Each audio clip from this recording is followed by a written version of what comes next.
On this first Sunday of Lent, we're invited every year to join Jesus, having finished his 40 days of fasting in the desert, as he's tempted by Satan. Jesus finds himself in a very vulnerable place. The evangelists go out of their way to tell us that he's hungry. And as the devil approaches him, we often think of each of these three temptations and how they're similar to the temptations in our lives, and analyze each of them kind of in their own right. But I thought this year it might be useful to consider what this overall encounter with Satan was about for Jesus, and what it might say to us as well. I think mostly Jesus was being tempted to escape from the vulnerable situation in which he found himself. Not just vulnerable because he was hungry after 40 days in the desert, but vulnerable because he chose to follow the Father's will, because he was born in a cave in Bethlehem, because he was a refugee in Egypt, because he now was setting out on a path of being an itinerant preacher, leaving his widowed mother alone. Like, he finds himself in a very vulnerable place, the vulnerability of our humanity. And the devil tempts him to escape from that with comfort and with power and with prestige. And I wonder if in our own lives we don't sometimes find ourselves vulnerable. Jesus said, "Blessed are the children, for theirs is the kingdom of God." And what children have that we forget about as adults is vulnerability, is need.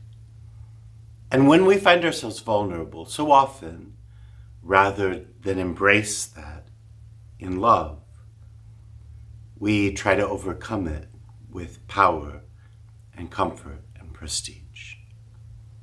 And if it was just that, maybe it wouldn't be so bad. Like, who doesn't like a warm roof over their heads? Who doesn't appreciate enough authority that people do what they say? Who doesn't like to be recognized? It makes us feel more permanent, more important, if we can get somebody to put our name on a highway or a building. But it's not just what we gain, it's what we lose. Because love only works when we're vulnerable.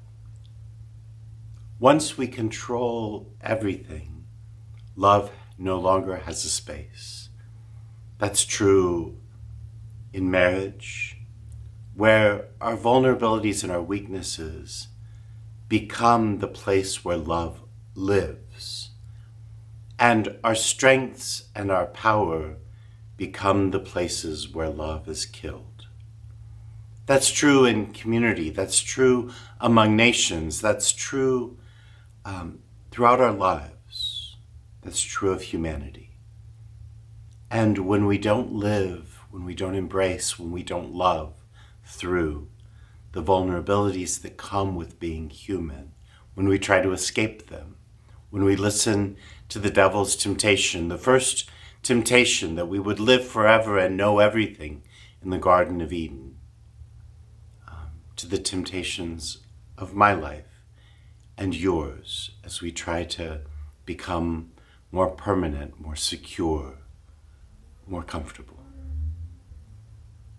Maybe this Lent, this time in the desert, would invite us, would invite me and you to embrace some of the vulnerabilities of our humanity, maybe to embrace them in ways that allow love, the love that we receive and the love that we give, that would allow love to grow in our lives. For ashes, take this heart of stone.